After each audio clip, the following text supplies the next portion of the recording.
What do you think, Marilyn? Are you ready to get started? Yep. We're at the top of the hour. Okay.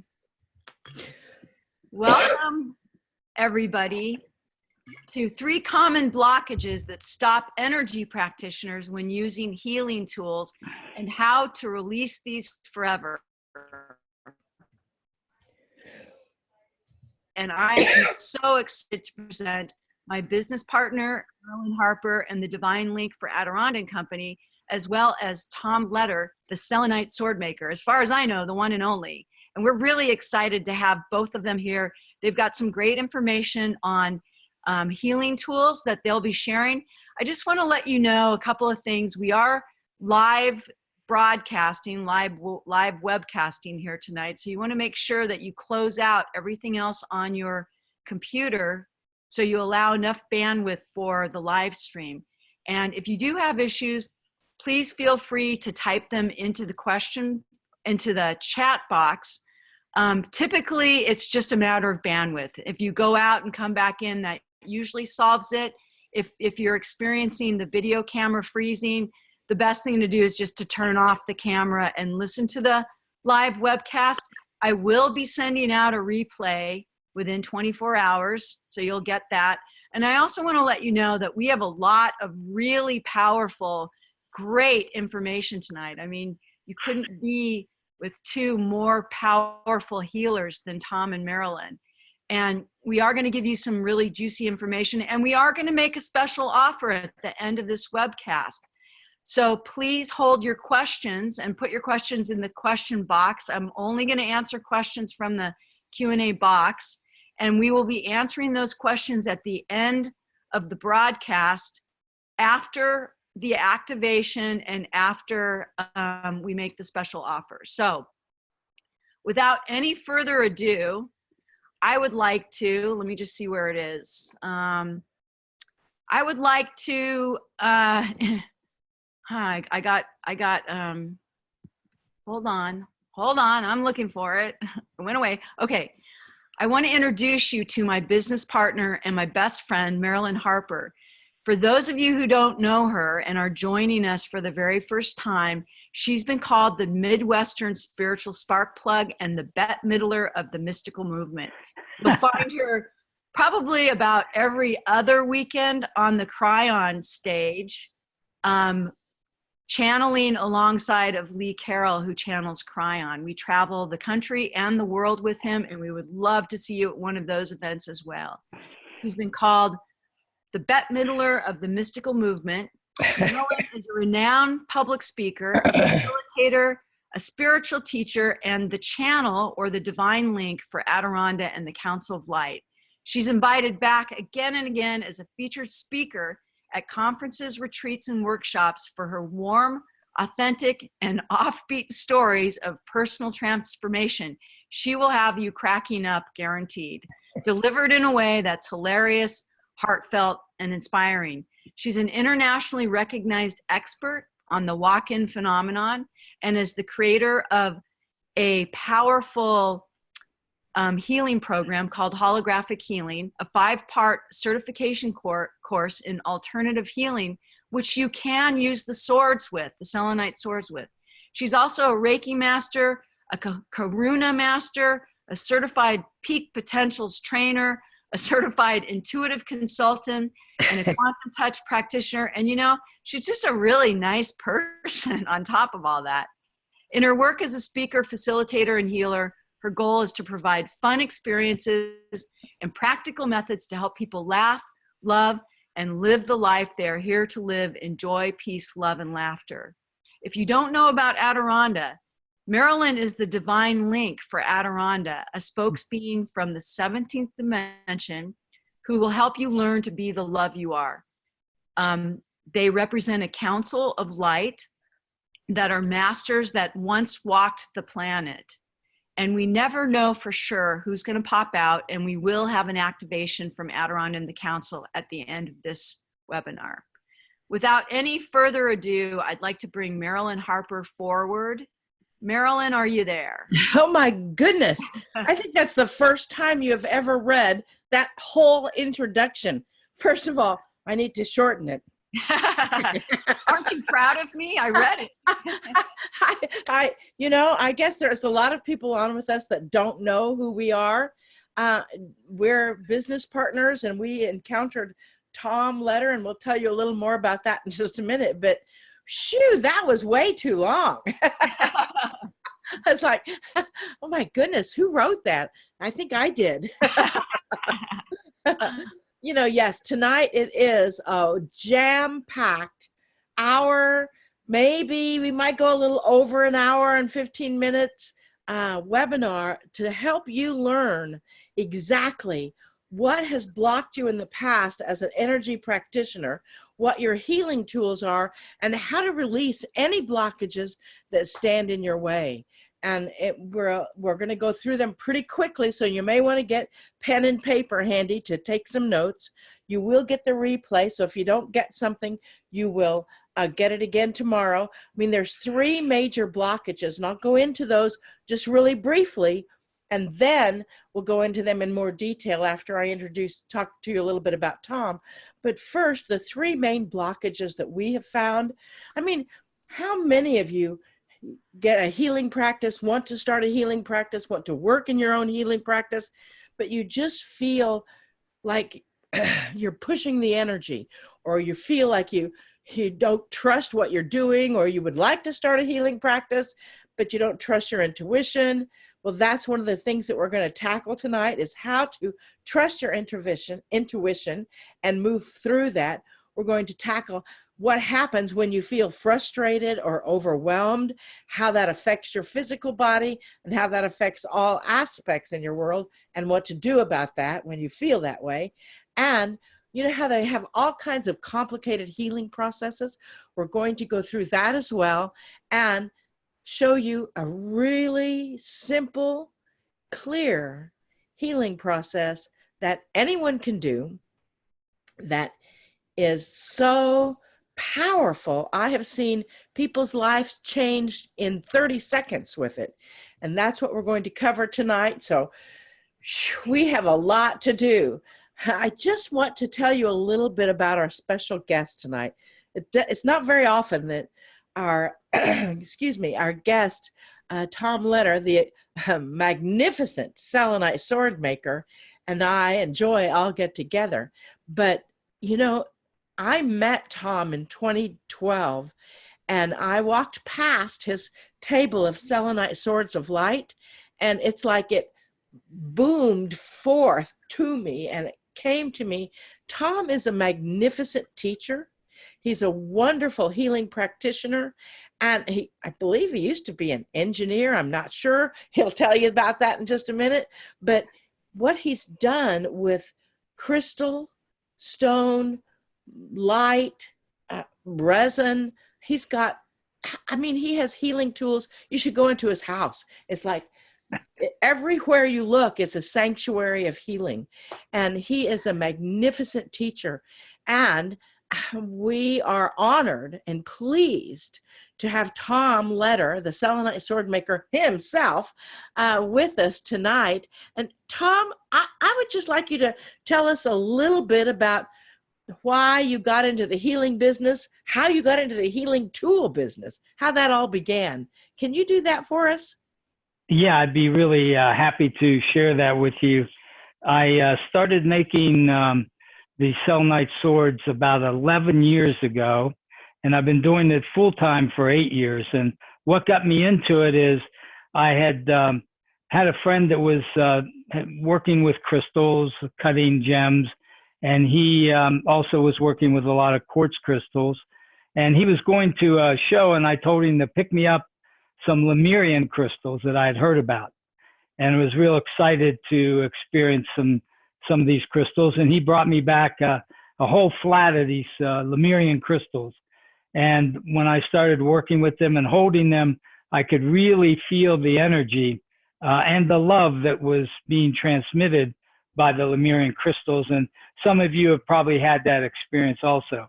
And so I don't know if you had the experience, but once you have one crystal, usually, I think I want to check out some other crystals. So I went to a show and to actually search out and see what other crystals were out there. And I ran across a lady that was, I was at this show in Denver, Colorado, and was walking around looking at some of the vendors. And this lady was working on a man's leg with a piece of selenite in the middle of the aisle. And I said, wow, I guess I can ask her a question. I said, what are you doing? And she said, I'm repairing an injury on the inside of this man's leg. And I said, well, that's pretty interesting. How do you know? And she said, I can see the energy coming out of the sword, and I can see the light going into this man's knee, and I'm repairing an injury. And yes, indeed, that this lady could do that. I actually ended up becoming friends with her, and we stayed in touch for many years. But she had that ability to actually see inside your body. And when she told me about the selenite, I got really excited that this would be a crystal I would like to work with. So I went looking, of course, for some selenite, and looked around, and I found some. Eventually, first few tries were unsuccessful, but eventually I found the right selenite, which is it's from Morocco, the mountains in Morocco. And so I got the right selenite, and I shaped it up into some swords, the first ones. And at that time, I was studying with a lady named Sai Ma in Denver, who was a spiritual teacher, and she always talked about energy. So I was at one of her workshops, and there was about 400 people. So I decided to give her a sword, and went up to her room and showed her the sword, gave it to her. She grabbed hold of it. She said, oh, I remember that energy. And she immediately said, well, I need another one. So I had 4, so I gave her 2. But to make a long story short on that, she brought the swords down that night and called in Archangel Michael and did about a 20-minute meditation working with the energy of Archangel Michael. And so I left the it was a week-long workshop. I left, went back to Fort Collins, but a few months later, I saw her in Boulder, and she called me over and she said, I want to order 100 of those swords for our next workshop. And I said, well, I got 2 left. No, I didn't actually say that. I said, okay, let me see what I can do. But I had a few months, and eventually I got located the material and was able to do that. And in the first week that we were at the next workshop, we sold over 85 of those first selenite swords of light, and they were quite happy with that. And I ended up working through her for a number of years. And then I met more and more people from around the world, and some people from Japan came, and they loved the swords.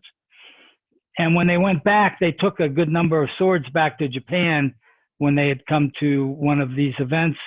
And later they called me up and said, hey, could you bring over some more swords, and we would like to have you teach us how to use them. So that started the workshops that I've been doing throughout the world, and just really exciting. The progress of the swords has been phenomenal. Every year, more and more light, more and more energy comes into the swords of light, and they become more powerful, multi-dimensional swords of light that allow you to access these multiple dimensions, to work with information from those dimensions, to assist you in working with your guides and your archangels that you like to work with, or ascended masters that you may work with. They can help stimulate and your connection to the divine. As Katrina Raphael said, it marries selenite, marries spirit and matter together. So it becomes really a great healing tool. And that's kind of how I got started, Marilyn, into it. I started with a Lemurian crystal, and then it's created this just really enjoyable occupation. I say I've found my puzzle piece. I know what I'm to do. And this has been a wonderful experience these last 8 years of training people on how to use the swords and also making them. Excellent. Thank you, Tom. I do have to say that so far, everything that I've seen that you make, I use, and it's so powerful. And we're going to help some people tonight during the webinar learn how to use those tools that you provide, as well as tools of their own that they may or may not, they already have, you know. So thank you for letting us know how you kind of got started. I always learn something every single time I talk with you. It's pretty cool. You know, one of the blockages of that really light workers stumble over, or practitioners stumble over, is the trust of their own intuitive gifts. And when I saw Tom, my intuition kind of vibrated off the chair. You know, it was like, you need to pay attention to this. You need to pay attention to this. And that's how you learn to trust it. Is everybody's got talents and skills and gifts and knowledge and experience. But so many times we second guess ourselves. So many times we connect in and we honor in that capacity, but we just doubt. And one of the things that I've learned is how to confirm my intuition so I do not doubt. You know, if you're an energy worker, or as Adironda likes to say, an energy plurker, play plus work equals plurk. One day it will be in the dictionary, I'm sure. But if you're an energy plurker, people usually come around you for guidance. They usually come around you for your own intuitive gifts. Somebody's standing next to you, and all of a sudden you look over and you find them pouring their heart out to you. Well, they have a knowledge or an understanding on a cellular level that you, as a light plurker, are someone that they can trust and someone that can help them steer through this world that we're living.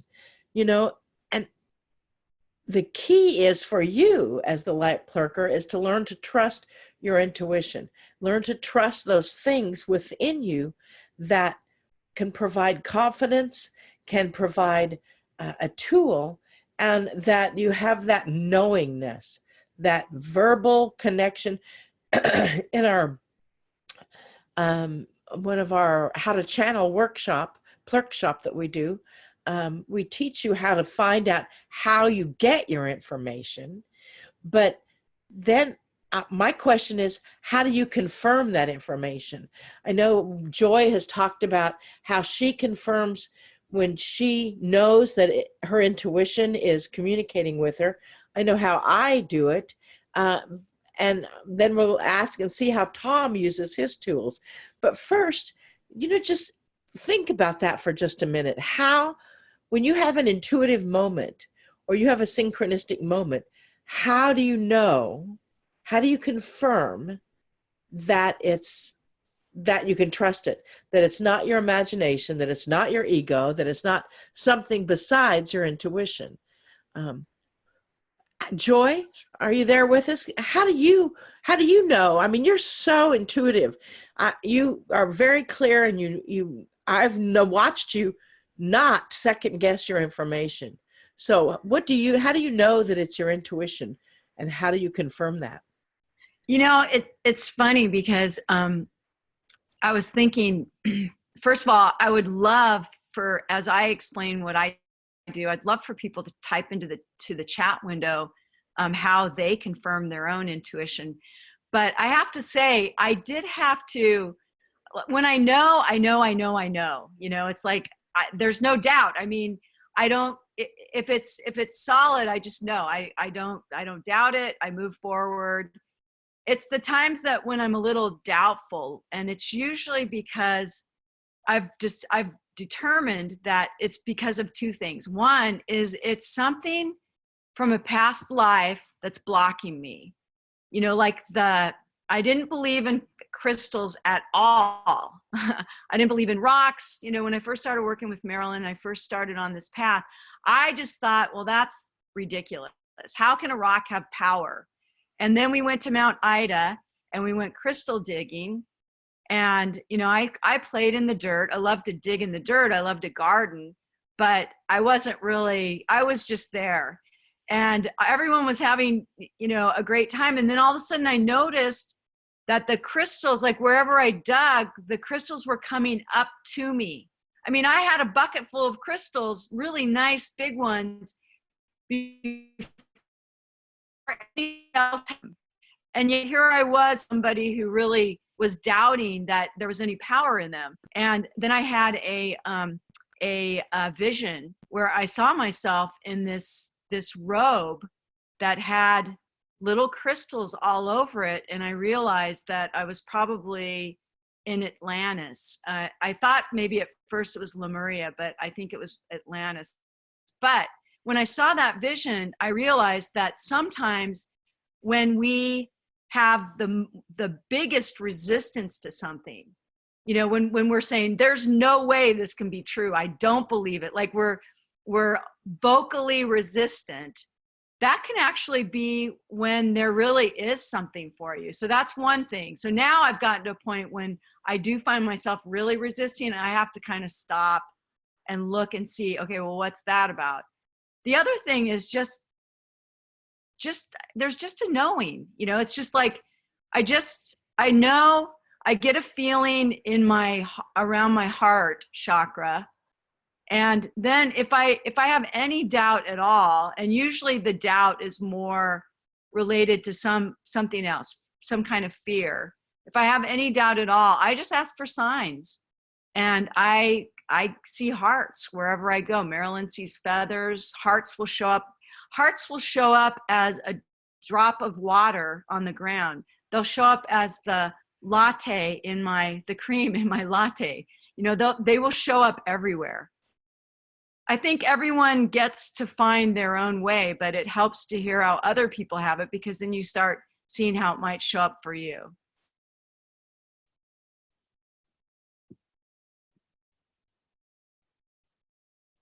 Thank you, Joy. I just realized I was still muted. You know, I think that that's really important. Another aspect of to be able to trust your intuition is your intuition is never going to stir up a lot of drama. There's not going to be any drama attached to an intuitive thought. It's just going to be straightforward and intuitive. And as Joy said, I ask for a sign. I ask for a conscious physical sign my logical brain can understand. And that really is a feather or you know, I see an iridescent, like a light wave, like, you know, when sunlight shines through a prism, I will see a flash of that kind of light as a connection. And one of the ways that we would recommend that you find your confirmation is first take it into meditation. You know, as you go into meditation, ask, what is a sign your logical brain can understand that will confirm for you a yes? I know I kind of installed a tuning fork, an energetic tuning fork into my body, so I can, so it vibrates with yes. Because, you know, when I began this process, I didn't believe anything. I didn't see anything. I didn't hear anything. I didn't believe anything. And with that, you know, it's a matter of keeping that connection and then trusting that your intuition will never take you into a place of drama. I know there's several people that have shared how they get their own intuitive confirmation. Holly says, I have a warm feeling in my stomach. That's really cool. Other times I just know something, but I don't know how I know it, but it's always right. Yeah, exactly. Nahama, I feel and trust and know. I may get the energy of truth, goosebumps or God bumps or, you know, chill bumps, whatever you call those things, across your shoulders and your heart.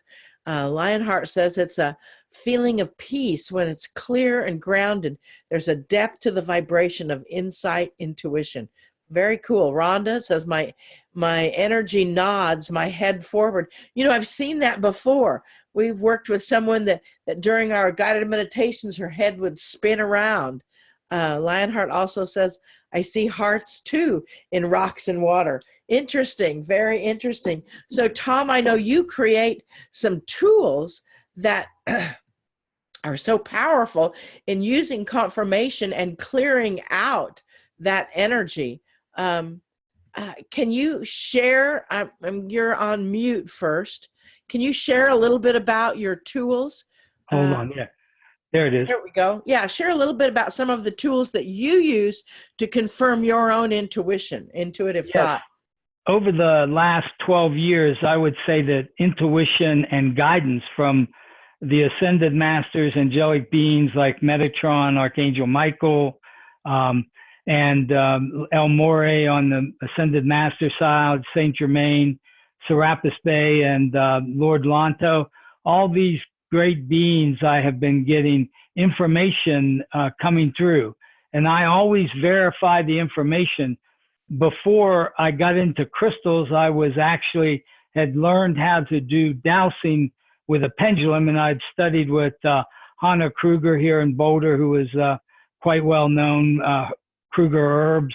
And also I studied with a man who had worked with Dr. Purcell's, who was considered the best medical dowser in the United States. So, and Aaron Anderson was that gentleman's name. He was very, very psychic, but he always verified things with his pendulum. And what happened after the tsunami in Japan, the Japanese were, and I was getting it with my pendulum, that the radiation had started to leak into the food supply. Prior to this, I was using a pendulum that was a stainless steel pendulum to verify everything.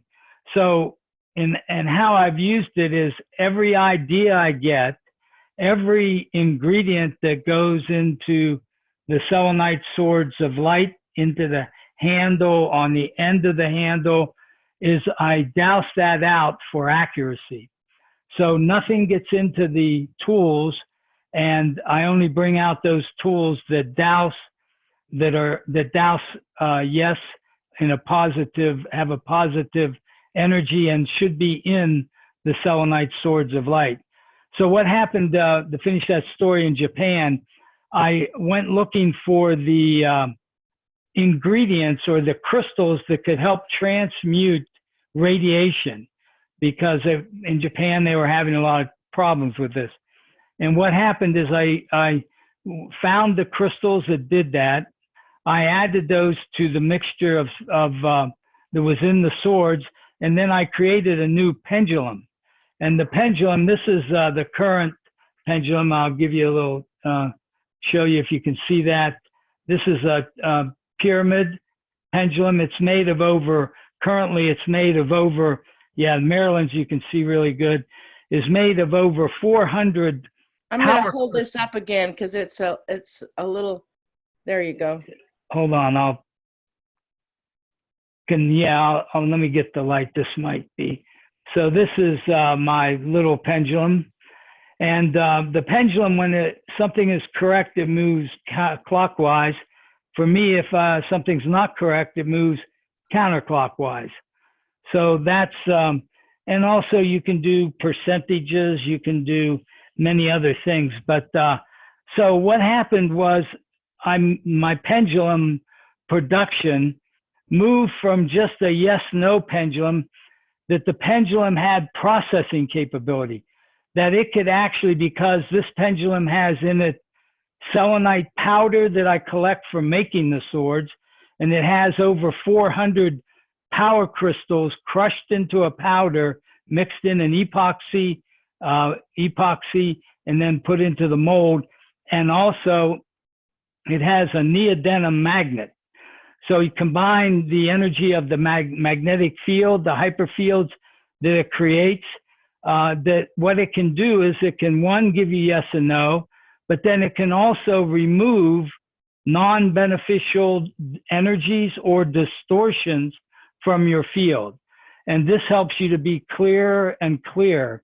And then also the idea is that I want to check everything that I put into the selenite swords of light or into the new crystalline onks that I make, or into the new ascension rods that have just come out. This is an example of all these have all the crystal mixture in them, and also have sacred waters from around the world. So these are just a few of the things that the mixture is in, and the pendulum assists me in making sure that the items that I put into the sword are the very best. And I always go out looking for new crystals. I just got back from the Tucson Gem and Mineral Show, which was really exciting this year. I spent 4 days and found everything that I was looking for. I found many new crystals for the end of the sword that they put on each sword, and also found many new crystals that are now going to be in the swords. In addition, last year, right at the end of the year, I returned from Australia, and I had made a pretty big trip to Western Australia and was able to pick up a lot of very rare crystals that are only from Western Australia. And those are also now in the selenite swords of light. And all of that is checked. Check my intuition with the pendulum. You could say that the pendulum is really just connecting to your higher self. It's kind of like intuition training when you start to use a pendulum, because you disconnect yourself from the kind of looking for some answer or any preconceptions, and it goes off of what your higher self is directing come through your physical matrix, to allow the pendulum to either swing clockwise or counterclockwise. What I found is that if you swing the pendulum counterclockwise, it removes things. And I actually, that first test was the pendulums I made. I took them to Japan, and I had many of the really psychic individuals that were using the selenite swords.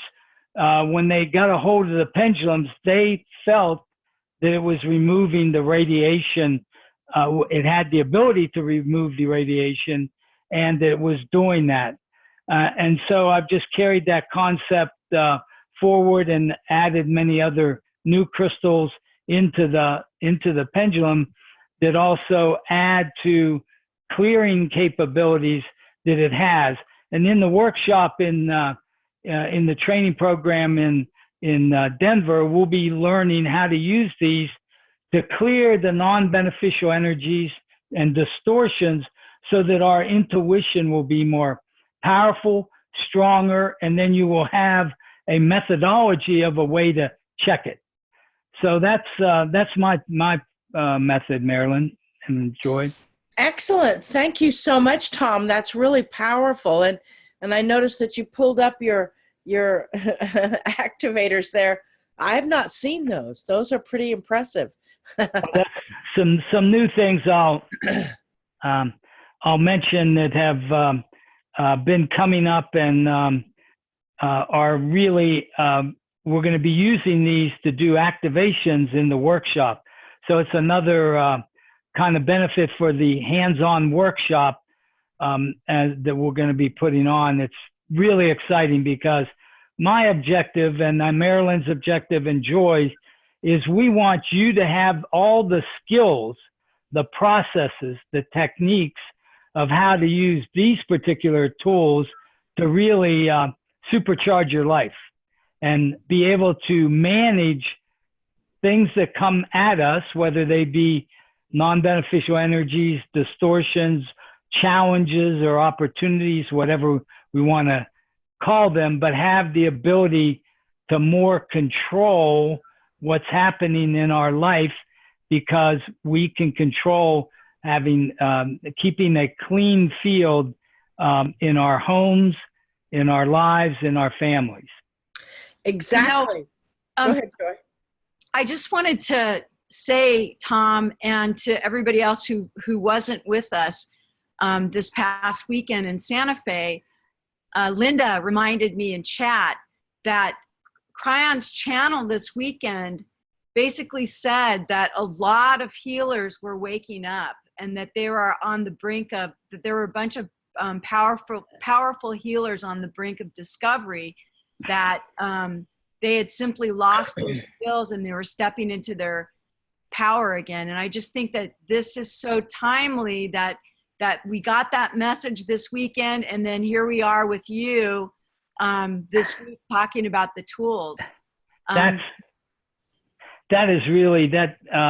triggers something I'd like to share, Joy, with everybody, in that selenite, the great thing about selenite is it magnifies everything that you put on it. So I've incorporated that. As I mentioned, there are many crystals in the handle, sacred water, but those are all magnified through the sword. But the greatest thing that's magnified through the sword is each individual's love, light, and grace that they bring to the planet. So what the swords do, and what my mission has been, is to help light workers be more powerful. Because if you look around us, yes, there's all kind of transitions going on. There's all kind of opportunities or issues that need to be confronted. And we need more light. We need the light workers on the planet to be really more powerful. And what the selenite swords can do is they can make you many, many, many more times powerful, because they will magnify all of your knowledge, all of your skills, all of your capabilities can be magnified through the sword and broadcasted into the environment around you. And further, these are non-linear tools. I could work on an individual any place on the planet with these selenite swords, and it would magnify my long distance work. Maybe some of you have done long distance work, and this is certainly a way that we can magnify many times. In fact, it's one of the things we do in the workshop. I have people use their pendulum to check if I'm holding a selenite sword of light and doing the work, how much more powerful am I? And the answer that the pendulum comes up with is phenomenal. I mean, people would say, oh, mine said I'm 1,000 times more effective. And mine says it even more. So it's like the swords magnify everything that you are, everything that, and I feel also they really help you find your puzzle piece. I think, as Cryon has been saying, that a lot of light workers are waking up. You've done this work in the past. We've been in the temples before. We've been in the temples of Lemurian. We've been in the temples of Atlantis. We've been in Egypt. We have all been together working in the past, and now we're coming together. What the sword does is it brings all of those technologies together, the Lemurian technologies, the Atlantean technologies, and the Egyptian technologies are now coming into focus in using some tools that can magnify all of those traditions into one modality, one just working with the sword, doing whatever work that you've been trained in. It magnifies your effectiveness, whether you're a theta healer, whether you're a light worker, whether you're a massage therapist, whatever you do can be magnified many, many, many times. Exactly, Tom. And with that, there's so much out there right now. You can, the biodecoding, the Reiki, the Karuna, the, body talk, I can't even list reconnective therapy. There's so many different modalities of healing that are out there, and they're good. However, sometimes as a light worker, as a healing practitioner, people just get frustrated and overwhelmed. That's one of the 3 blockages. They get frustrated and overwhelmed. They don't know which to turn because they're being faced with all the energy of their life. They're being faced with all the energy of so many different types of tools, and they invest all kinds of money in this class or this aspect or that aspect. But it really comes down to a very simple approach. It comes down to balance. It comes down to, as you are balancing the energy, as you are balancing your own personal energy field, you will know as you are working when you're out of balance, and you'll have a clear understanding. When you feel frustrated or overwhelmed, something is out of balance. That's actually how I use the selenite swords, is I work on that form of balance and that form of energy to get a very clear understanding of how to utilize the crystal and energy, how to utilize very specific tools that are not just all over the place. But the selenite, as you said, Tom, really follows the intention of the user. It really magnifies the intention of what it's happening. The key is to understand what your best intention is. The key is to understand exactly how you're using it, and which is, in my feeling, is if you're drawn to the selenite swords, or you're drawn to the pendulums, you're drawn to the ankhs, you're drawn to any tools, your soul already knows how to use it. And in that capacity, the more complicated it is, the less likely it is to be from the purity of the tool that you're using. And so that's kind of my barometer. If it's simple, if it's clear, if it's pure, like the selenite swords, I don't know if you can see, yeah, I guess you can see it. Or like any of the tools that you are making, Tom, it really does follow that intention. You know, Joy, when you are working with your tools, how do you work best through finding your own intention as to what you want to experience? Well, you know, one thing that I wanted to address, because Tom was talking about using the tools long distance, and one way that Marilyn and I use the tools, and especially Marilyn, is on the stage. You know, I'll use them. She will use them on the stage on maybe a couple thousand people at a time, and people will say, "I felt that." I've used them in the back of the room, back by our table when we're traveling, on, you know, maybe up to 20 people, Tom. And it's so fascinating because the people that I'm doing the activation on, they will feel it. But the thing that I noticed is that when I bring the swords out and start, you know, using them to balance the energy in the room, or using them to activate the chakras, people in the other parts of the room turn around to see what's going on. They feel the energy, even though there's no sound or anything going on. They feel the energy and they look to see where it's coming from. It is really fascinating to watch, because Joy will start working with doing the light body activation that we learn in the mastery class, and when she does that, it's like flies to hunt to water or something. You know, I don't know what the saying is, but people just, like, she starts working with one or two people and there'll be 30 people there all of a sudden.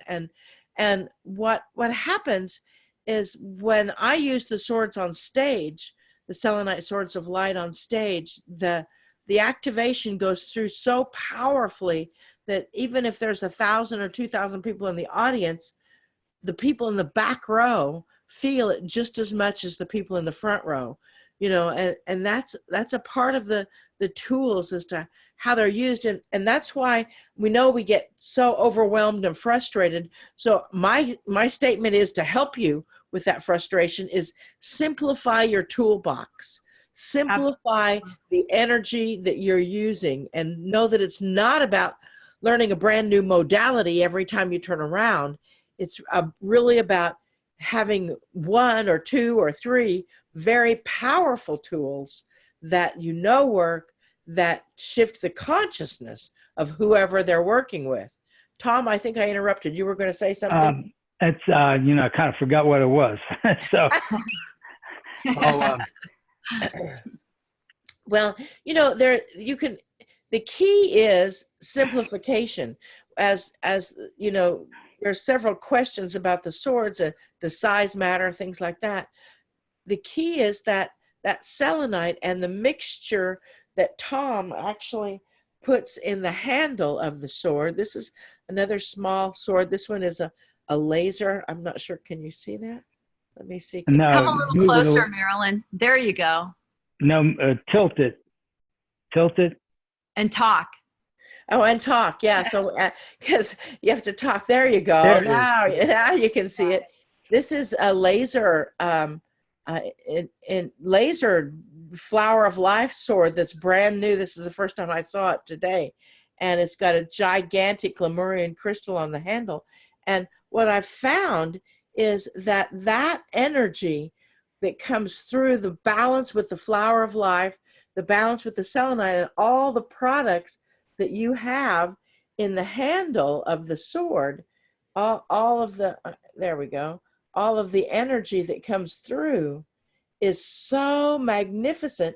And that's what happens when you work with the sword, whether you're working with, a large sword, or whether you're working with a small sword of light, whether you're working with a pendulum and the ankh, whatever tools you're using, it's really now time to simplify.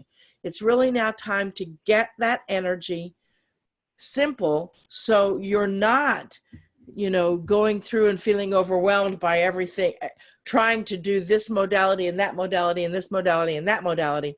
Bring it back home. Bring it into the key of simplicity.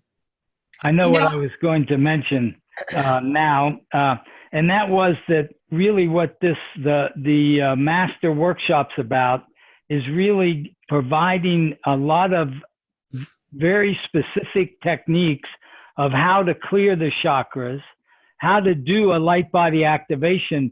As Marilyn and Joy were sharing, is that it doesn't, you could have 100, 200, 300, 1,000 people in a room. And if you do this process that you'll learn in the workshop called the light body activation, everybody in the room will feel it when you're up on the stage. It doesn't matter that they're 50 or 100 feet away from you. The energy of the selenite swords is so palpable, and that they will be able to feel it. In fact, I always tell people that are thinking about coming to a workshop, if you want to be able to feel the energy of crystals, this is the workshop to come to, because you don't even have to be holding the crystal and you can feel its energy. And the other thing is, recently what's been happening is everybody that's been coming to the workshops has been able to see energy, to see light coming out of the sword, to see its effect within the person, to see their light bodies actually becoming brighter and brighter, seeing their halos around their head, seeing different colored lights, violet, purples, and pinks, come in around their head while doing the light body activation. So if you've wanted to be able to see energy more concretely, or just be able to see it, in addition to being able to feel it, this is a workshop for you, where we really have the program of how to use these swords in concrete hands-on training that we'll be doing in Denver, Colorado, which is really exciting for me. It is really exciting, Tom. And that's one of the things. I was just looking at the chat window, and France said that I feel the energy of the sword by Tom just showing them. So, understand that with that energy, with that focus of that experience, that connection, that's the simplicity of it. People have walked away with amazing results. There's so many complicated healing processes that you can learn. I took a course one time I was going to take a course one time. I didn't, because somebody that had already taken it showed me the manual, and it was a 3-inch thick binder that I was going to have to memorize. And I'm like, I am not doing that. Show me the way, show me the simplicity of it. And that's what I do. And, with a simple process that you can use, with a simple, uncomplicated energy, you can connect. And Tom mentioned the the workshop, the clerkshop, it's a mastery class. And this mastery class that we're having in Denver, it's May Mother's Day weekend, Friday, Saturday, and Sunday. 10, 11, 12. 10, 11, and 12, Friday, Saturday, and Sunday. It starts at 10 o'clock in the morning on Friday and goes until about 4 o'clock on Sunday. And it is level 1, level 2, and level 3. And you can come away from that with the ingredients to be certified in the uses of the selenite sword of light. And in that capacity, you've got that energy so power-filled that when you work with the selenite sword of light and any of the other tools, it was created, it's got this amazing handle that has all kinds of sacred mixtures in the handle. This one has a Super 7 stone on the end of it, which is an amazing combination. My old sword, it's not laser infused yet. It's got a Merkaba, rose quartz Merkaba on the end. But what I've found is the sword itself and your intention carries so much power, so much ability, so much effectiveness that you can really put down. I used to travel with a lot of tools. All I travel with now are your pendulums, the selenite swords, and that's about it. It's not necessary to complicate the situation. And that's, the third blockage that we're overcoming is to bring it down to the simple, bring it down to the basics. Tom mentioned the mastery class that we're having. It's a 3-level course. It's level 1 is on Friday, level 2 is on Saturday, and level 3 is on Sunday. And it is a powerful experience. And most of the time, most people that would go to a workshop and training that's a really intensive training, you're easily going to spend $2,000 or $3,000 on the weekend. You've got, to go spend a day with Deepak Chopra is $5,000. And, that energy within itself is so surprising.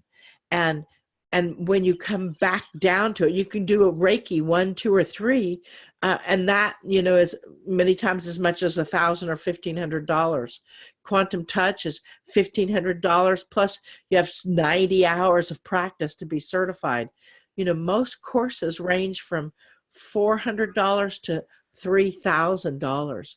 And we're offering the live selenite sword mastery class in May 10th, 11th, and 12th. And it is such a powerful class. We've just talked a little bit about the different aspects that you learn, at the class. Tom, do you want to go into a little more detail on the things that you will cover in the class? And I'll talk a little bit about the things that I cover in the different levels of the class. Yeah, I think that's a really great idea. And the class really starts out with one of the bases is we want to really work on our chakras. Not only we use the pendulum to check the chakras to make sure that they're activated and balanced. And throughout the entire 3 days, what we're doing is we're refining our chakra and our subtle bodies by doing the various activations. And the first one is you would work on each other to do chakra balancing and activation. That would be the first step. And then later in that day, we also learn how to do the light body activation. So we start that right off the bat so that you each get a chance to perform the activity and receive the treatment. So we're constantly going back and forth, training you on how to use these tools. So that's pretty much the first day. Now, the second day, we do the light body activation again. We also learn how would you work on yourself at home? So the first day we've kind of worked on each other for the chakra activation. Second day, we really want to delve into how would I work on myself with a selenite sword at home, because obviously the number one thing we want to do is help you refine your energy matrix, to keep your energy matrix at a high light quotient, to keep your energy matrix very clean. The other thing we do on that second day, we do another light body activation, so you get to practice with your partner again or a partner on doing the light body activation for each other. Then we go into really looking at how do you transform energy? How do you find issues? So we use the pendulum. There'll be pendulum training on how to use the pendulum, how to do analysis with the pendulum, and then how to do processes to remove non-beneficial energies, entities, or distortions from your field, which is really a powerful situation.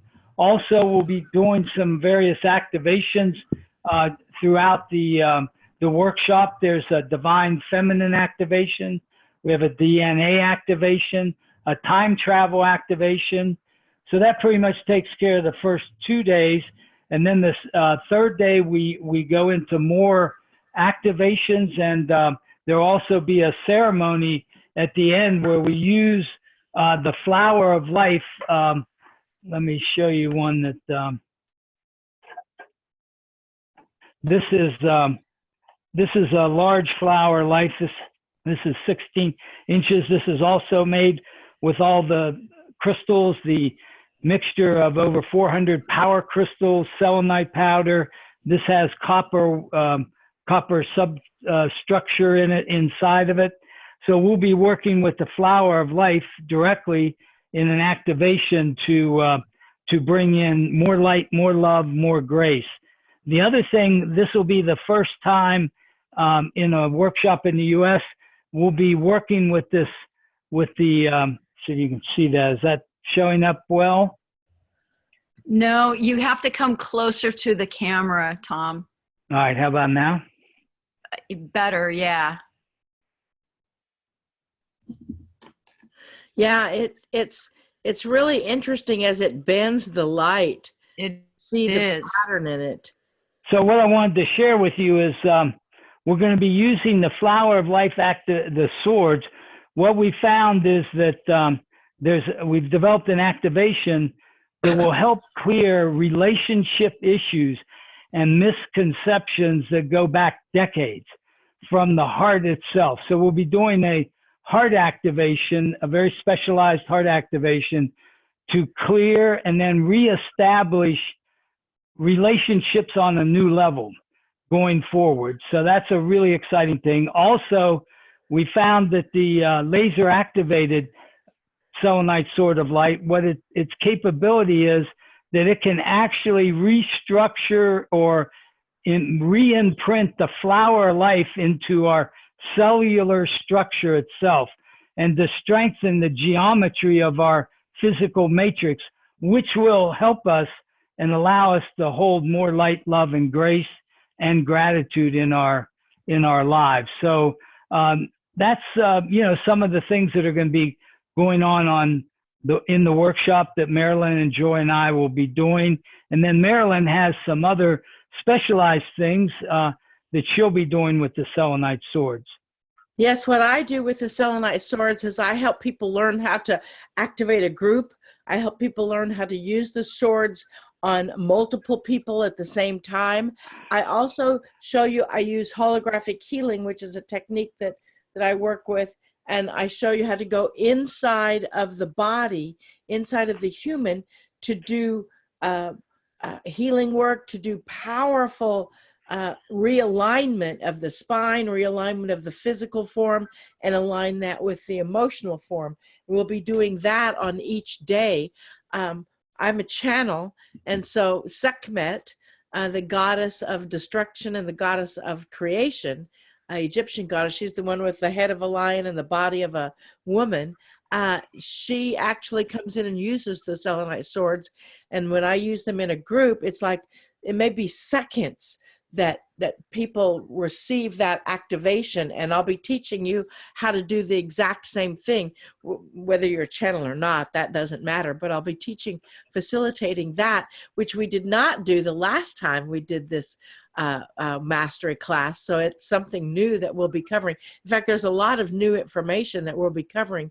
It's one of those powerful classes. Just listening to you talk about it, Tom, and listening to everything. I was just looking at the chat window. There was a comment. It's like Lionheart said, you know how light is a wave, a particle.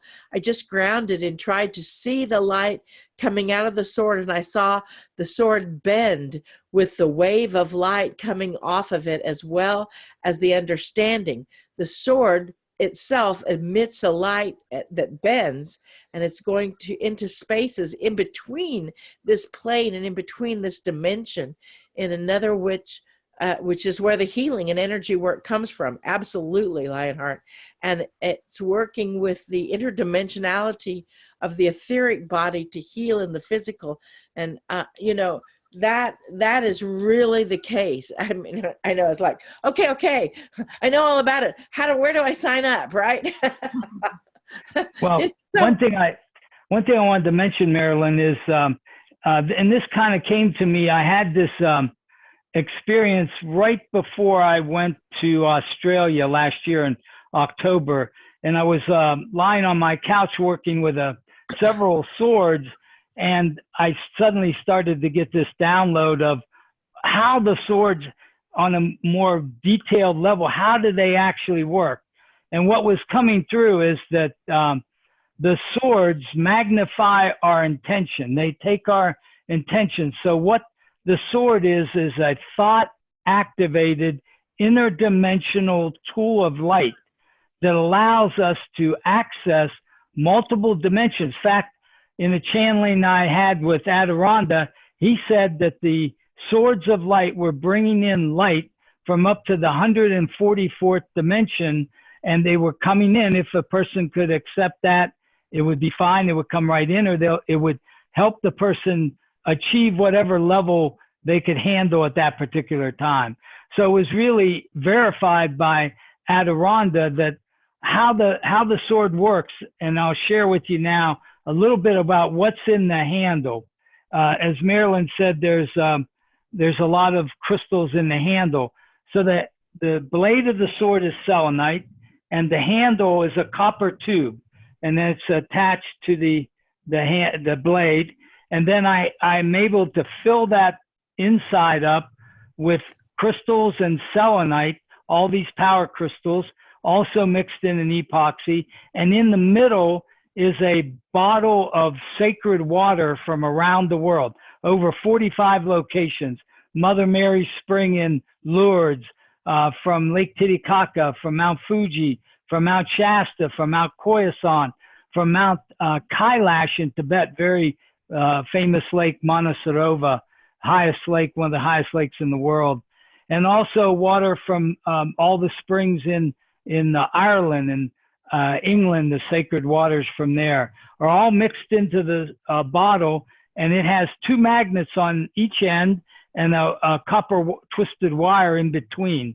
And then also it has the Gibeon meteor is attached to each end of the magnets.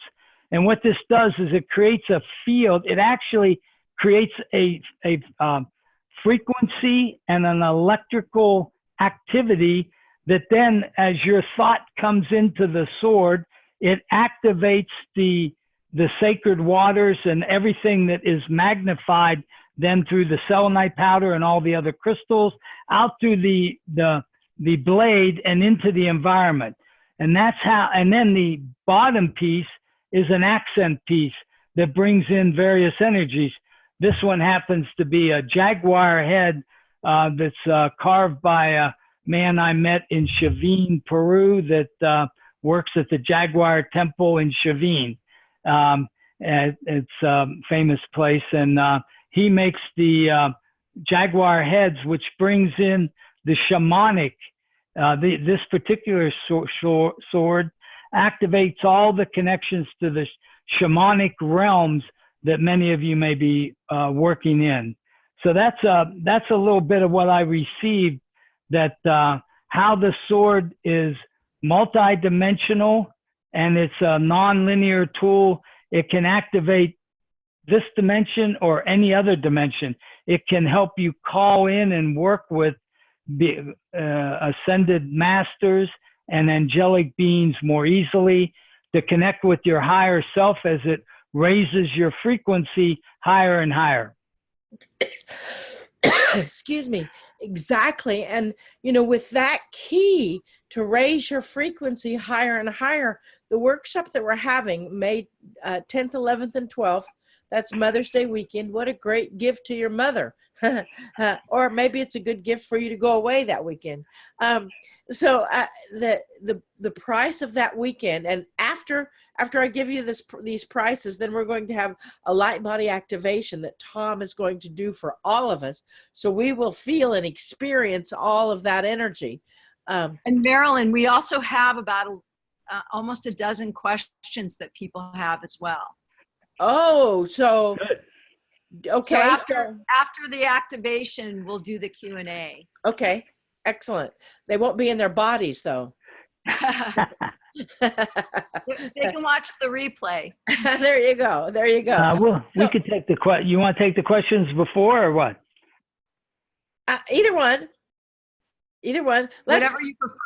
Let's give them the price of the webinar of the conference now. Yeah, let's talk about the webinar, because we have only a limited amount of spaces. Yeah, exactly. Okay. And we haven't done any publicity on this. We haven't put any publicity out on it except for at the last weekend that Joy and I were in Santa Fe, I think, and maybe in Houston, I don't remember. But we've already about 20% full. So, you know, be aware that we only allow 50 people in, because that's how much the room holds. And we want everybody to have such a powerful experience, one-on-one with Tom, one-on-one with me, one-on-one with Adironda, one-on-one with Joy. Day one, if you choose to only do day one, that's Friday, is 222. We love the numbers. Day two, and you've heard Tom describe what happens on day one and then day two. Day two is 444. Day three is 666. Now, if you get all 3 days, that's 1332. Now, we're probably going to change it to 1333 just because that would make the numbers better for my entertainment. However, just by being on this webinar, just by listening to the replay, just by having this experience with us, you get all 3 days for $9.99. That's like, I don't know, $300, $333 off of the price. Plus, we'll give you another $144 value, 21 days to optimal health, that shows you how to go into the body, and then you can use the sword of light to help your body come into a better physical balance. Now, we've had several previous attendees ask if they can come, and we'll give them a separate email with a separate price because they attended last year. But right now, right here, if you get all 3 days, you can have them for $9.99. Plus, for no additional charge, you get 21 days to optimal health, which is $144 value. And you get the certification for all 3 days with day one, covering the light body activation. Day two, how to use that to heal others and how to use that to heal the planet. And day three, how to expand that energy really into a business if you wanted to. It's in Denver. It's at the Marriott in a Denver airport. I mean, we tried our best to make this as easy as possible. It's really easy to fly into Denver. The hotel has a shuttle. Make your room reservations because we will run out of rooms. And you know, we've got Joy. Do you have the link that they can register that you can put in? I sure do. I'll put it up in the chat window. Okay. And that way, we just really believe that every single person around should work with the selenite swords of light, it replaces, I've got hosts of crystals and tools and things that I've invested in over the years. The selenite swords of light and the tools that Tom makes, they're the only things that I use in my practice. It's so surprising. And they can go to our website, adironda.com, and in the live, under the store. No, it's under, if they go to, I put the URL in the window, it's adironda.com/selenite-sword. That's SELENITE -sword, adironda.com/sword. They go to our website, and they go to the navigation bar. It's under online. It's under live events and workshops. It's the second one, Selenite Sword Mastery. And all the details will be there. Yeah, and we had quite a few people last year attend, and we got a bigger room this year because we completely sold out. And we will be making them a special offer on Sunday. They'll get a special email, and I'm pretty sure it's going to sell out by the time they get their special offer. So before they get their special offer, all y'all that have not attended, act now. But all the details will be in. It looks like Tom I can see him rearing up with his two swords there. So let's just sit back. We need, Tom's not, are you going to talk, Tom? Yeah, I'm going to talk you through this. So I was going to say, we can pin the camera on you. Yeah, what do you mean pin the camera on me? So it stays with you if you're not talking. With you. Yeah, go ahead. I'm going to be talking also, but I'll do that there. Okay. So what what I'm going to do is light body activation. Wait. It's not. Yeah, it's unfortunately it's going to his other. Yeah, I just switched to my back. So Marilyn, we just need to not talk once he says something. All right, here we go. All right, what we're going to do is a light body activation. So from your side, I'd recommend if you could put your sit up, put your feet on the floor. If you're maybe lying on the couch or something listening, I would just sit up, put your feet onto the floor. And what I'm going to do is I'm going to use the newest swords, the laser activated Flower of Life swords. And these are two Shavine Jaguar head swords that I've been using for my activations. So what I'm going to do first is I'm going to point these swords just in between your feet. So just allow your attention to be with your feet. And what I'm going to do at this step is to activate a chakra that's below your feet. This chakra is called the Earth Star chakra.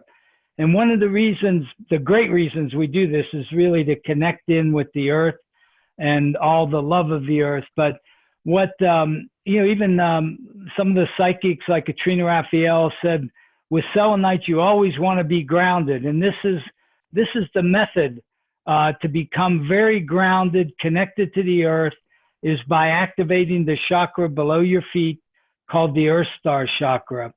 And the other thing as we activate this, what it does, it allows for the connection to all the crystals, all the minerals in the earth, billions of minerals, billions of crystals throughout the earth, all the scalar waves, those informational waves that are in the earth, the magnetic hyperfields of the earth, all can come through that chakra as we activate it below your feet. So whether you're in Alaska or you're in Maine or California or San Diego, it's the same thing. You can feel that connection as I activate the Earth Star chakra with the swords. And because these are the Flower of Life swords, we can really go deep within the earth. Let's go into the location called the Halls of Amati. And the Halls of Amati are where Thoth, became immortal by lying under the flower of life. The flower of life exists in the earth itself, so we can activate that flower of life, sacred geometry, three-dimensional form, spinning in the earth itself. And the other thing we want to allow is the earth is always considered to be mother. We want to allow the energy of mother, the love of mother to come through, activating our feet. And what you may start to feel is some tingling in your feet, or you may feel energy moving up your legs, up your spine, maybe even up to the top of your head. But that's the first step. And the second step is I'm going to leave one sword at your Earth Star chakra, and we're going to put one sword above your head at a chakra called the Soul Star chakra, which is about 6 inches above your head. This is outside the physical body, and we're going to allow the Earth Star chakra to connect with the Soul Star chakra.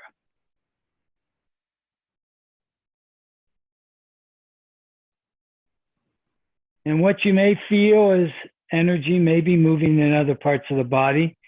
And then what I'm going to do is just raise the sword up. And as I raise it up, we activate other chakras above your head, the stellar gateway, which is a little higher, connecting the Earth Star to all those chakras above our head. We'll come back down, reconnect to that Soul Star chakra above your head, the Earth Star chakra below.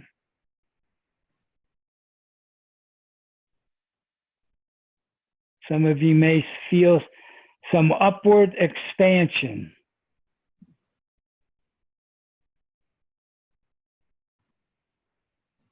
As if you may feel, you may see something, you may know something. So now what I'm going to do is I'm just going to work in your field. And we're going to start low, and we're just going to move up the physical body, allowing the swords of light to activate all the fields around, made up of your subtle bodies, your etheric body, emotional body, the mental body, the causal body, the spiritual body.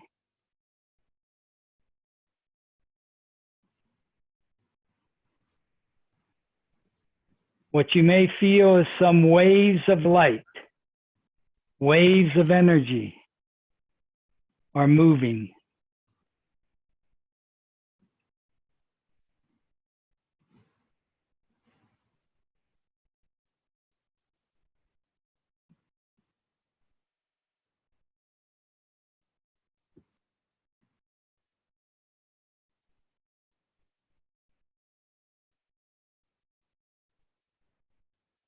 You may feel the energy being compressed into your Sushumna Nadi, the channel running up your spine, up to the top of your head.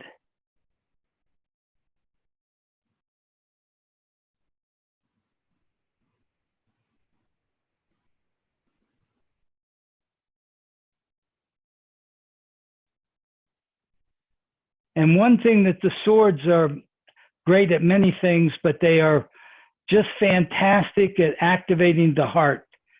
And what we're going to do is a heart activation. So first, what I'm going to do is get connected to all the hearts on this call, wherever they may be, connecting into your heart with the selenite swords. And once I feel that's ready,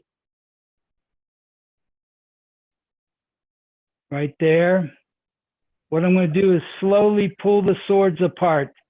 And we're going to allow for the expansion of your heart. Wider, brighter, more love, more light, more grace. expanding even more, further, more expansive.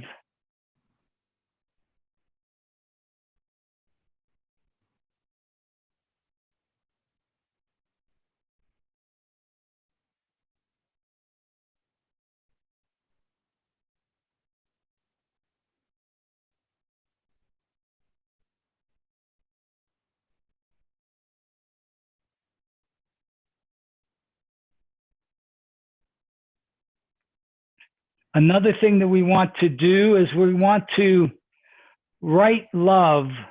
We're going to write love back into your past to restructure permanently in the timeline, allowing light to go backwards through your life on this planet, this lifetime, back through other lifetimes, maybe in the Egyptian lifetime, back through Atlantis, Lemurian, rewriting love, light, and grace, transmuting and removing any blocks, any traumas that you may have experienced, writing love into your past.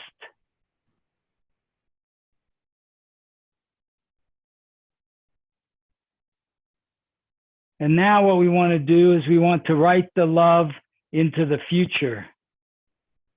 Want to project light, love, and grace into your timeline through this lifetime, through multiple lifetimes in the past, always bringing and carrying forward light, love, grace, and gratitude.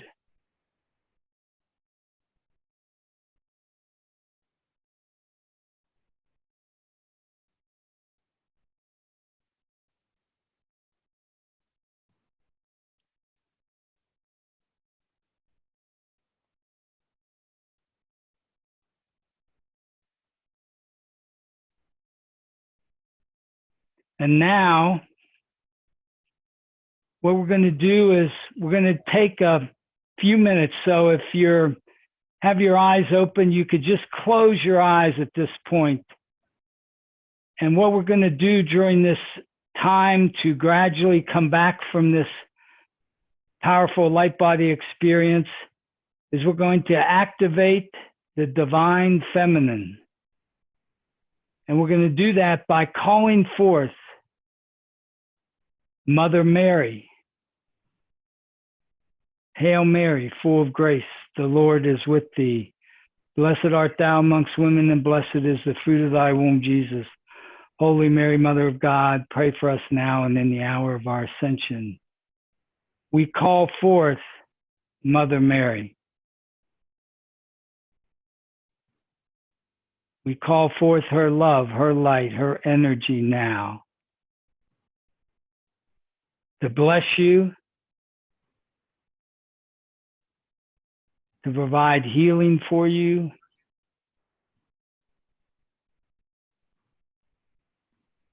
and we now call forth Kuan Yin.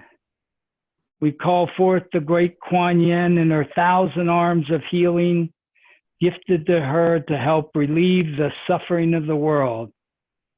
Kuan Yin, her light, her love, her grace, we call her forth now.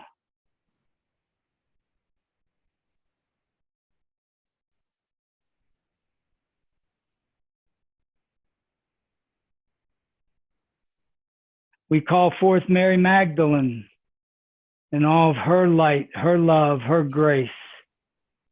Mary Magdalene.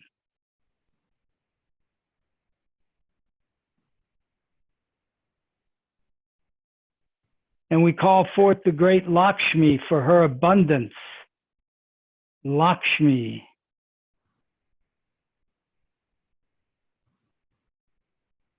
And we call forth Saraswati for her art, her music. Saraswati. We call forth the great and powerful Durga, riding on her tiger for her protection and power. And we call forth the Kali to balance our ego. Kali.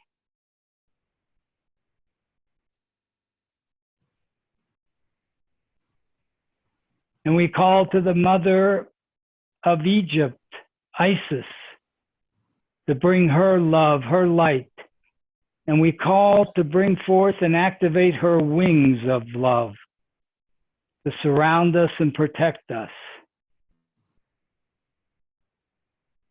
We call forth the Mat to balance our hearts, lighten our hearts, Mat. We call to Segmet for her power, her protection, Segmet.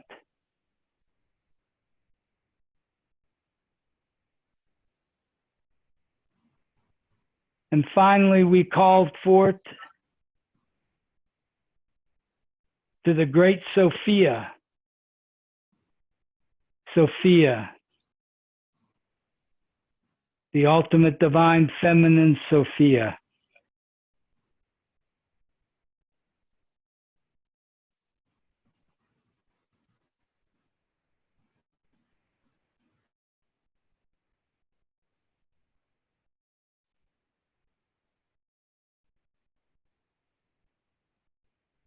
So when you feel comfortable, take a few moments and you can open the eyes.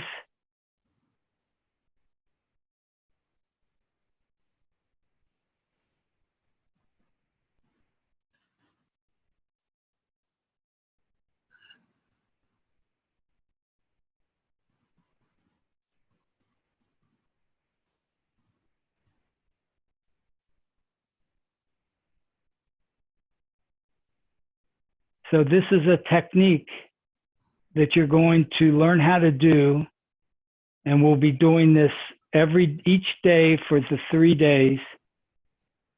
So you definitely will understand and you will have mastered how to do this activation for others.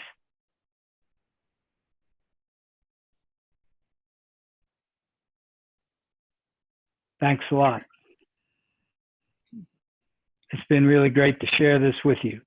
Yes, it's really great for you to share it with us. Let me tell you, I found when you were working in the heart, several times there was a strong emotion that came up. Very powerful. Thank you. Thank you. You're welcome.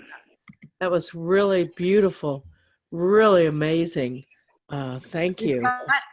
We've got a handful of questions here. If you have a minute, Tom, some of I these do. are for you. Okay. So let's see. The first one is someone would like to know, Tom, is the sword only for healing? Can I heal my son of his insecurities? I've done virtual healing, so it seems it would be the same. Yes, this would magnify whatever you've been currently doing. When you use the sword, it's going to magnify that many times.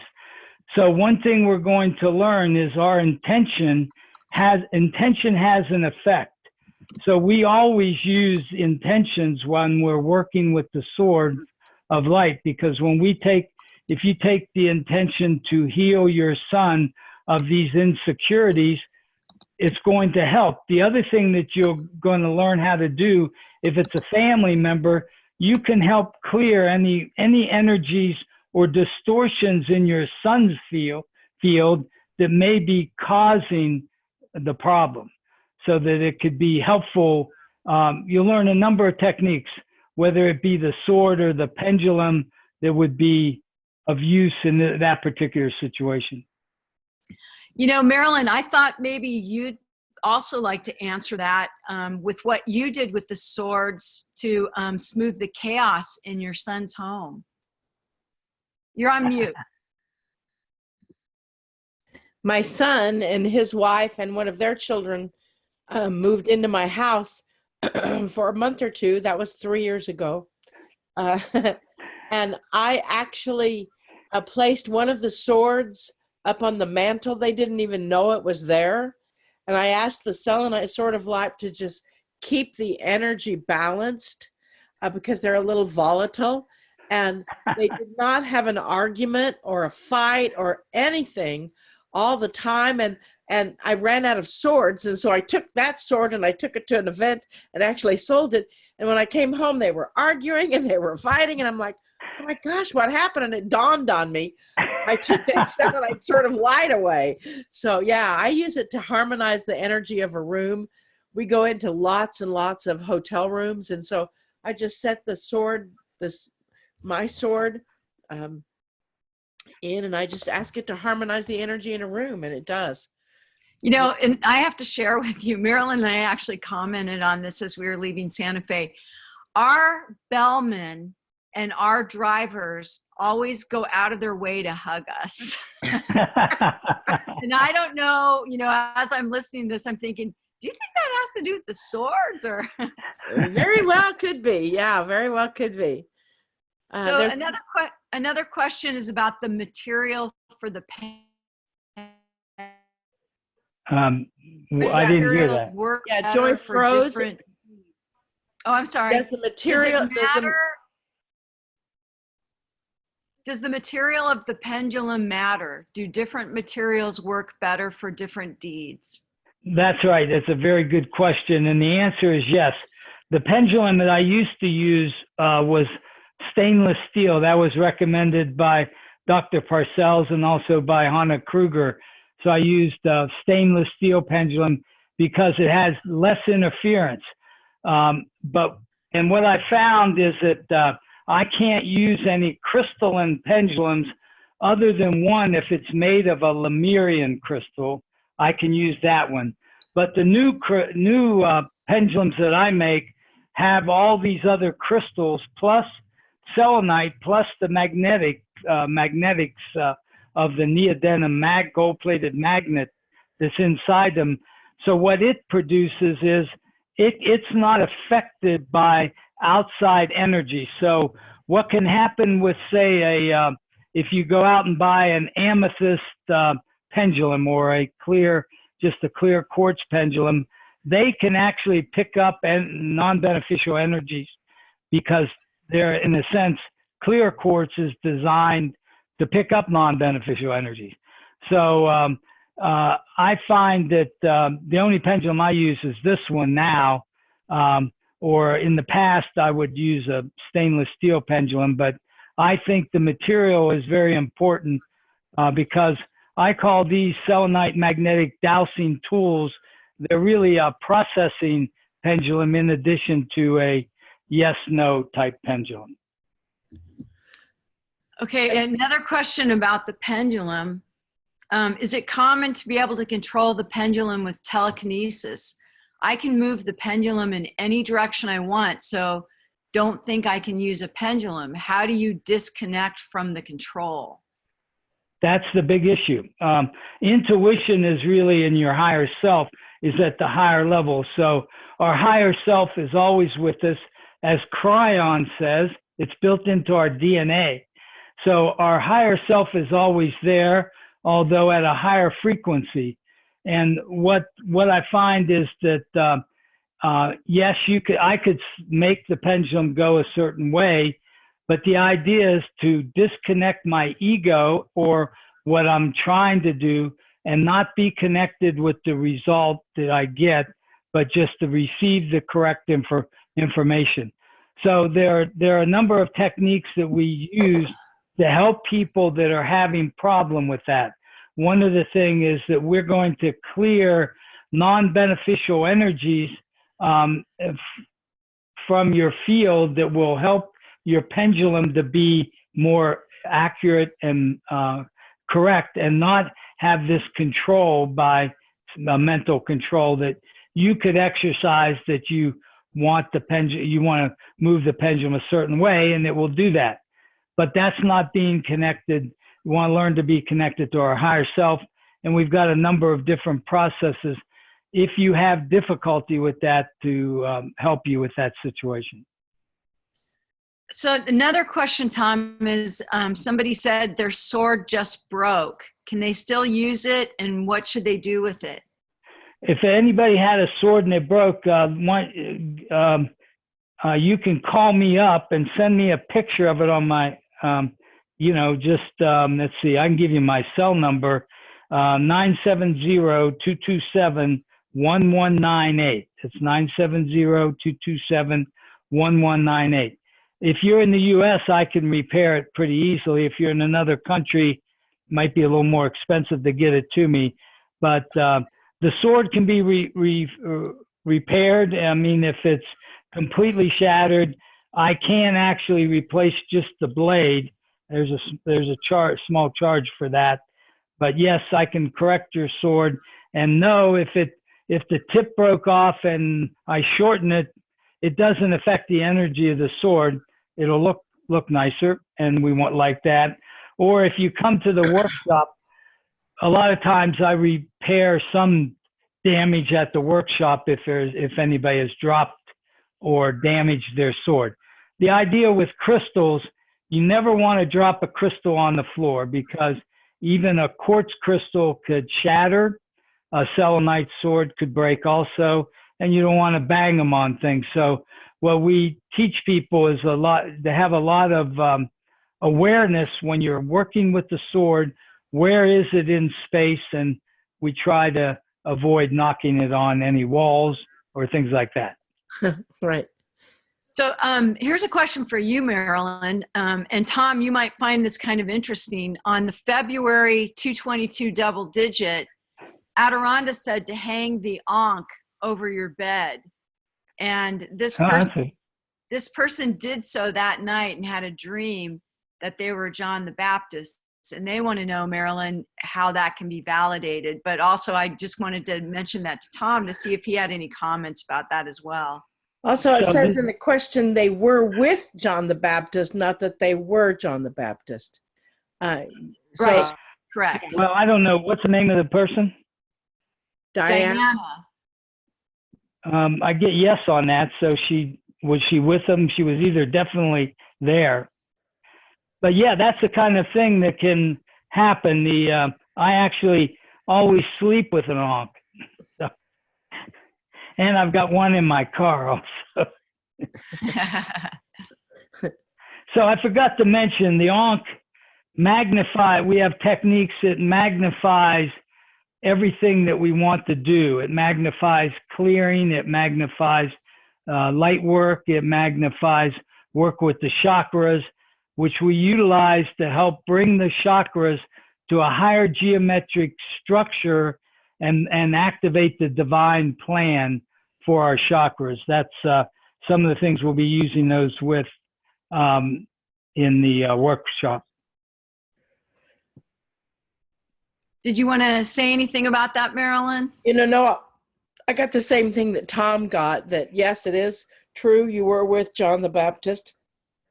It feels like that you were very close to John the Baptist, and you traveled with him quite a bit. And you also met Master Yeshua or Jesus and connected with that energy at his baptism. And so, yeah, I would say that would be correct. I confirm.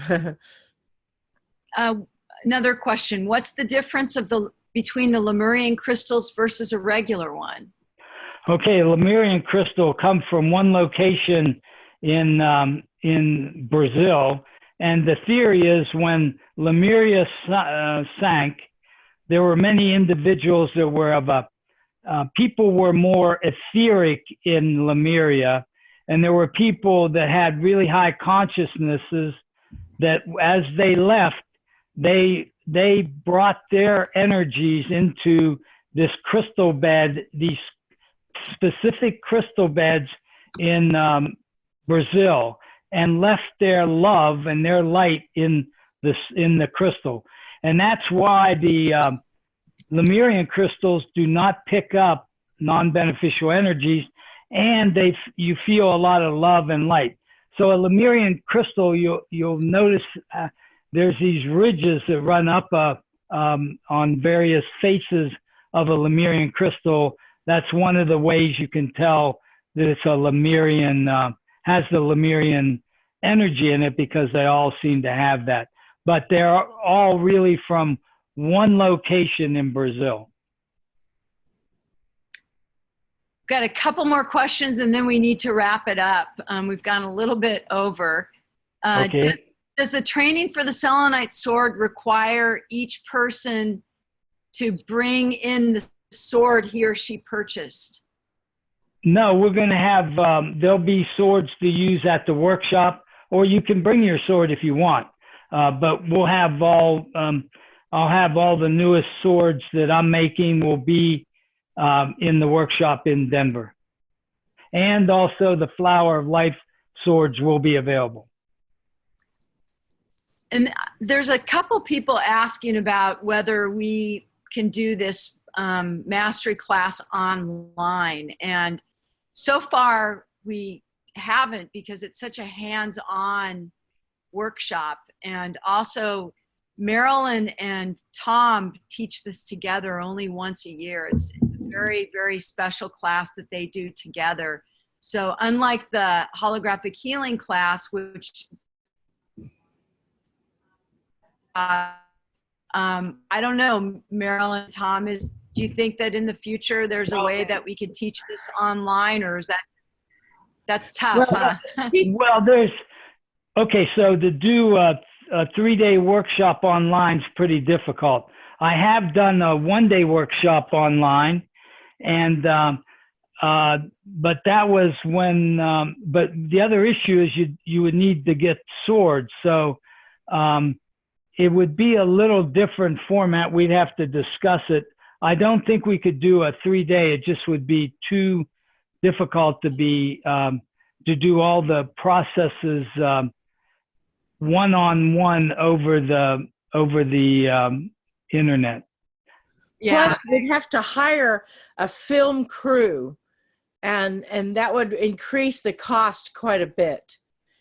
I think if they can swing it, it's really great to come to a workshop, because then you get to experience and check out multiple swords and see what they feel like, see how you like this one or that one. And then you also then get to work with other people, and that sharing of energy and what people experience.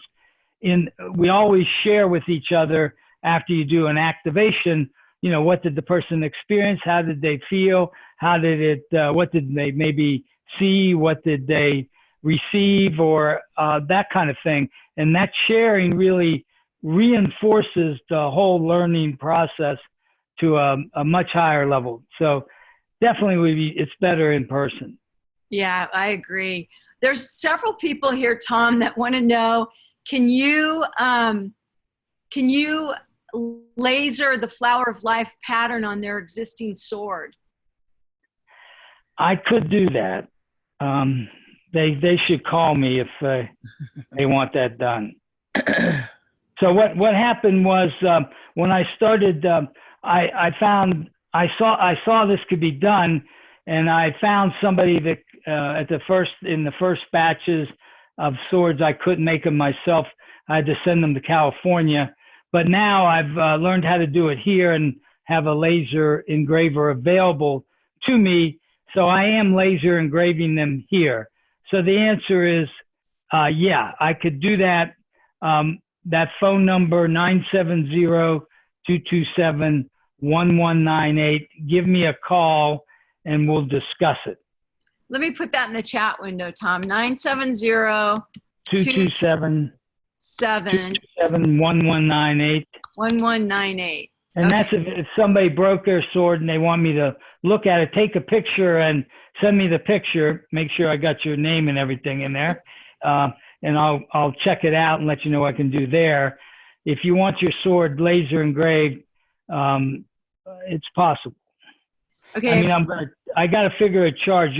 This is the first person that's asked to do that. I should have anticipated it, but there would be a charge to do it. But I'll figure that out by the time you call me. There's actually quite a few asking that question, Tom, just so you know. What's the number? Yeah. If they can get the Flower of Life etched on their existing sword. I'm just going to add, we have time for one more question. Wait, I've got a couple of things just really quickly on the swords. I'm just glancing through the questions. Karen says everyone likes to handle her sword. Does that affect it? No, the selenite swords do not pick up any energy whatsoever.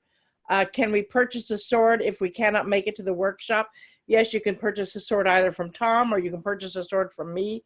You can contact either one of us. What we find is the swords kind of pick their owner. And so I intuit which sword is yours. And then I send you a picture of one or two or three swords that would like to come home with you, and send that to you. And then you can pick which one you choose.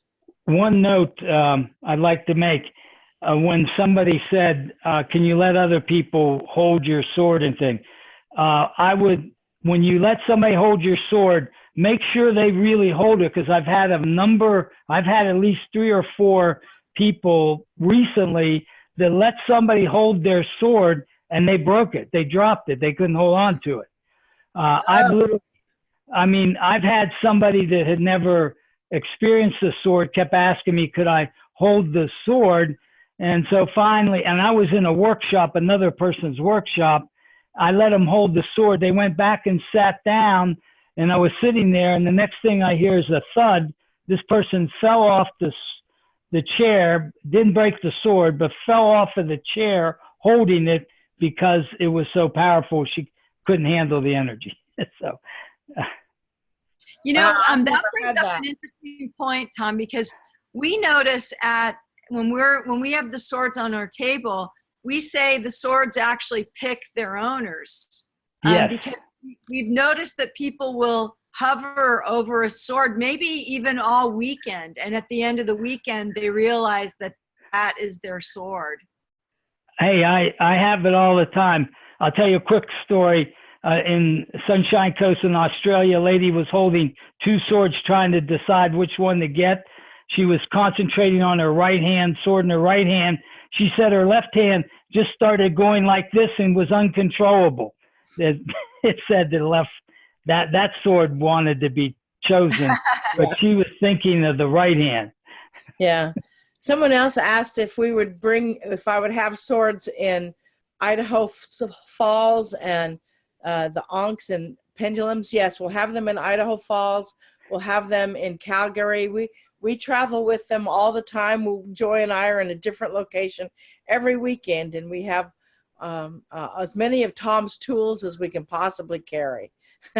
and also Marilyn will, if you really want one, when she gets a shipment, and she will intuit it for you. The thing is that you have to catch her, because we're traveling so much right now that we end up selling the swords at the weekend. So your best bet is if you see us live at a location. I've had 2 or 3 people that have contacted me, and I'm shipping the swords out tomorrow from the stock that I've got. Every once in a while, I'll get the information that it will be their sword will be in the next shipment of swords I get. So, well, those are really beautiful swords. Those Flower of Light laser etched ones, Tom. I mean, we're seeing them for the first time, and actually, we shared with you earlier. Lee Carroll told us about them. He asked if we had seen them because he was looking for them on our table. So I'm really excited that we get to take them with us to Canada in the next couple of weeks. Great. Lee really liked the laser engraved. I got to show them to him in Boulder, his Boulder workshop with Greg Braden I went to this year.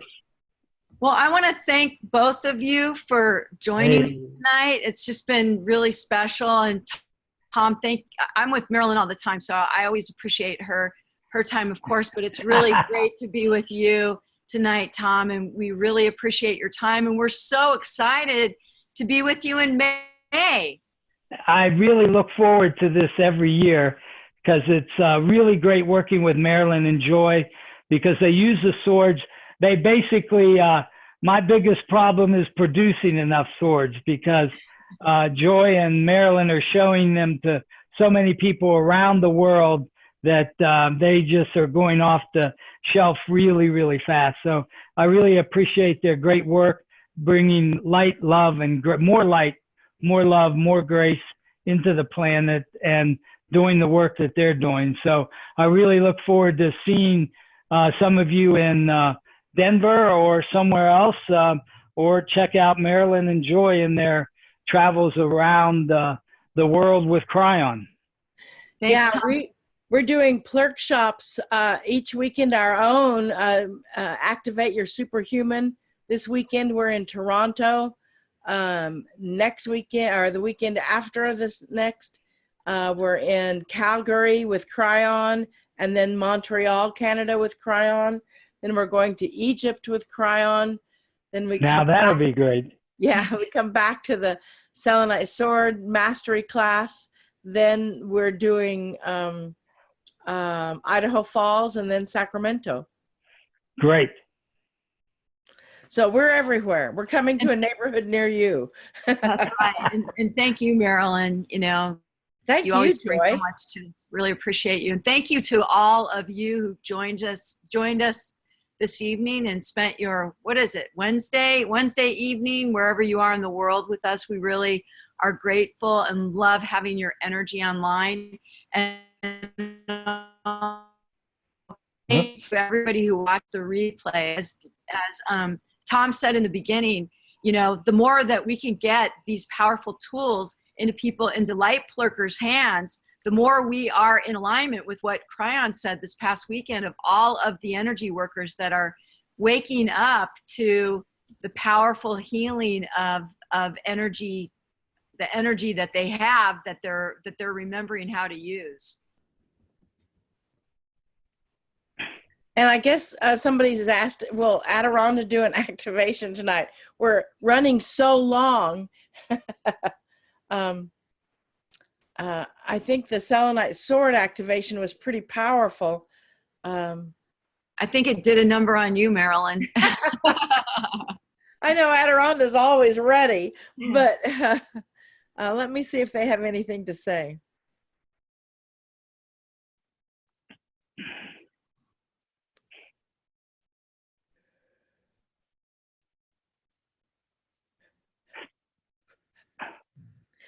So it is good day to you, huh?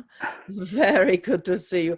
We honor you, Master Tom, the master of the Selenite swords. We also honor you. The joy is always power-filled with the energy. No one understands that what we talked about this evening was just the blockages that may prevent you from being aware. And this is a major tool. These are major tools that simplify everything. And really the world is so chaotic, why not simplify it? So in that energy of activation, what we are connecting with is to carry forth this energy. And as that energy carries in to you, take a deep breath.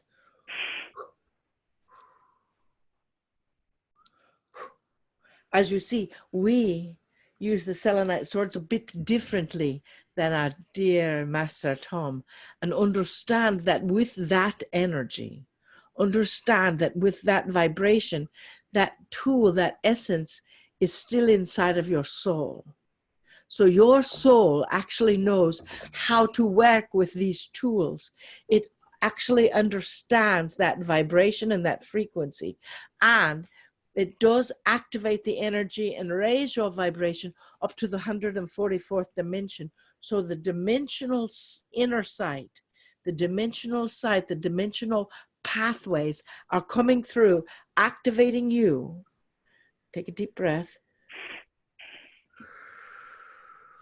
Activating your energy. Take another deep breath. And activating all that come into your energy field. And see, that is the key. Because as you raise your vibration, everything around you raises their vibration, because your field is 27 feet across. So all is feeling that vibration. Someone asked the question about, will it help in harmonizing their child? Yes. Will it help in removing a blockage in their intestines? Yes. Well, this energy is within you. Remember, your soul is connected to it. Your soul brought you here tonight for not knowing what you were expecting, but your soul brought you here. Your soul is bringing you wherever it is that you need to go, because you are a part of the divine path. And in activating that dimensional vibration, in activating that dimensional frequency, know that with that energy, with that vibration, take a deep breath, with that focus, you carry forth that vibrational frequency. And as you use the old and the new, it activates through you. Take another deep breath. With that vibration of rolling ahead in the vibration of you, with that vibration of shifting that capacity.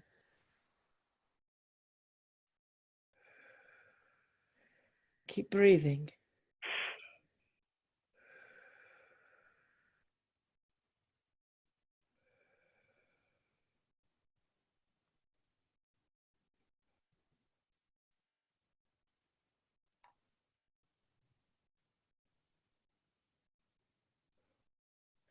As the two meet in the pinnacle crown chakra of you, know that your energy is raising its vibration as you speak.